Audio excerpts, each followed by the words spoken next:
Sometimes you'll be wondering as an immigrant living in Sweden, what are my kids actually eating at school? Well, one meal that is quite common here is this crispy breaded fish served with creamy coldy sauce, boiled potatoes, and some vegetables. The first time I tried this meal was during my internship at a school kitchen here in Sweden, and at first it felt very different from the meals I grew up eating in Cameroon, but over time I really started enjoying it. Now it's one of those simple meals I make at home sometimes, especially because my daughter absolutely loves it and clears her plate every time. If you're new here, hi, my name is dill, and on this channel I share recipes and food stories from my experience as a Cameroonian living in Sweden. So today let me show you how I make this easy Swedish-inspired fish dinner at home. First, peel and cook your potatoes in salted water until fork tender. While that cooks, let's prepare the cold dill sauce.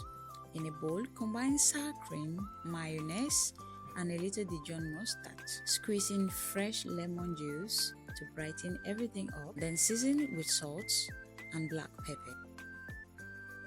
Add a generous handful of freshly chopped dill and mix everything together until smooth and creamy. Give it a quick taste and adjust if needed. Since this is a cold sauce, pop it into the fridge while we move on to probably the messiest part of this recipe, the breading. This part requires dirtying a few plates, but I promise you it's worth it. For this fish, I'm using pangasius fillets, but you can absolutely use other white fish like cod, haddock, pollock, or tilapia. I personally prefer white fish for recipes like this because they stay light, flaky, and crispy when breaded. Start by patting the fish dry with a paper towel. This helps the seasoning stick better and also gives the fish a crispier coating later on. Season both sides with salt and black pepper, then set aside.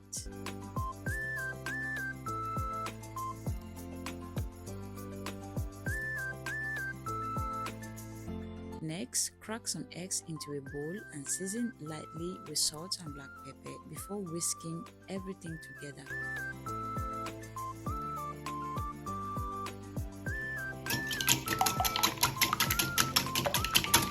Pour the eggs into a shallow dish, and for the breadcrumbs, I like adding a little chopped dill for extra flavor.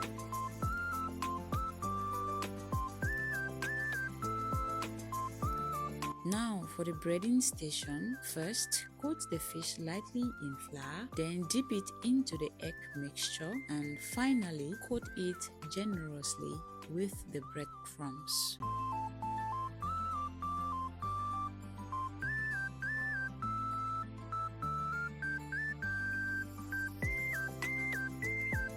Once all the fish is breaded, let it rest for a few minutes before frying. This helps the coating stick properly to the fish and prevents it from falling apart while cooking. Now heat some oil in a pan and add a little butter for flavor.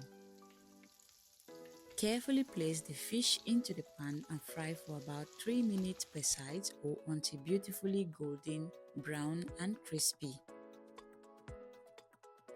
Once done, transfer the fish onto a paper towel to absorb any extra oil while we quickly prepare the broccoli. You can actually use any vegetable of your choice. I like to steam the broccoli first until it turns bright green and just tender. Then drain the water, return the pan to the heat, and add a little butter to lightly saute the broccoli before seasoning with salt.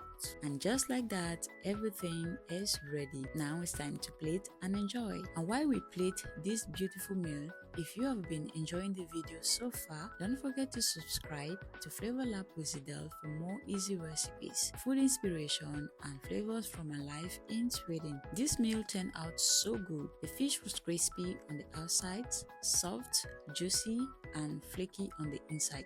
And together with the creamy dill sauce, potatoes, and broccoli, everything worked so perfectly together. Simple, comforting, and so satisfying. Thank you so much for watching, and I will see you in the next video. Bye.